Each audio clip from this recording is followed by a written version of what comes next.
शंकराचार्य स्वामी अभिमुक्तेश्वरानंद सरस्वती यांनी गायीला राजमाताचा दर्जा देण्याची मागणी केली होती. गायीला राजमातेचा दर्जा मिळावा यासाठी त्यांचे प्रयत्न देखील सुरू होते. अशीच मागणी हिंदुत्ववादी संघटनांकडून देखील केली जात होती. महाराष्ट्रातील वंदनीय हिंदू हृदय सम्राट बाळासाहेब ठाकरे यांच्या हिंदुत्वाच्या विचारावर चालणाऱ्या मुख्यमंत्री एकनाथ शिंदे यांचे सरकारने गायीला राज्यमाता गोमाता म्हणून घोषित करण्याचा महत्त्वपूर्ण निर्णय घेतला आहे. गायीला राज्यमाताचा दर्जा देणारे देशातील पहिले राज्य महाराष्ट्र ठरले आहे. भारतात अनेक प्राणी, पक्षी, झाडे आणि नद्यांची पूजा केली जाते. हिंदू धर्मात त्यांना खूप महत्त्व आहे. वैदिक काळापासून भारतीय संस्कृतीत गायीला महत्त्व आहे.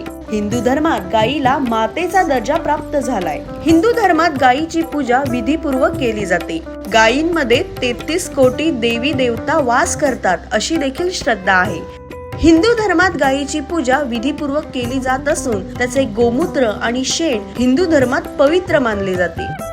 याशिवाय गायीचे दूध खूप फायदेशीर आहे. वैदिक काळापासून भारतीय संस्कृतीत देशी गायीचे स्थान, मानवी आहारात देशी गायीच्या दुधाची उपयुक्तता, आयुर्वेद, औषध आणि उपचार पद्धती आणि सेंद्रिय शेती पद्धतीमध्ये देशी गायीचे शेण व गोमूत्राचे महत्त्वाचे स्थान लक्षात घेऊन मुख्यमंत्री एकनाथ शिंदे यांच्या शिंदे सरकारने देशी गायींना राज्यमाता गोमाता म्हणून घोषित करण्यास मान्यता दिली आहे.